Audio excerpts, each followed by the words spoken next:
নমস্কার, আমি জ্যোতিষী রাজদীপ শাস্ত্রী আপনাদের সামনে। দেখবেন জন্মকুষ্ঠিতে বৃহস্পতি রাহু গুরুচণ্ডালিকা দোষ থাকে।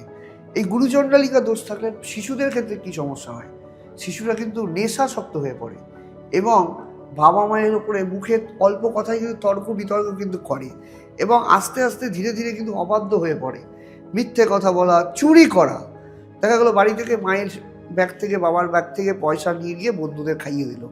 নানা রকম কিন্তু এই অশুভ প্রভাব কিন্তু বৃহস্পতি রাহু যদি জন্মকুষ্ঠিতে থাকে তবে কিন্তু হয়। তবে এই জায়গাটার কিন্তু সঠিক প্রতিকার প্রতিবিধান করা জরুরি। বৃহস্পতির অধিষ্ঠাত্রী দেবী মা তারার প্রয়োগ করা, এটা কিন্তু বিশাল রেজাল্ট কিন্তু আপনার জীবনে এনে দিতে পারে।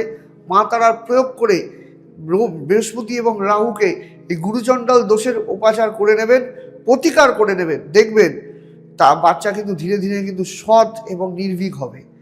ধন্যবাদ, নমস্কার।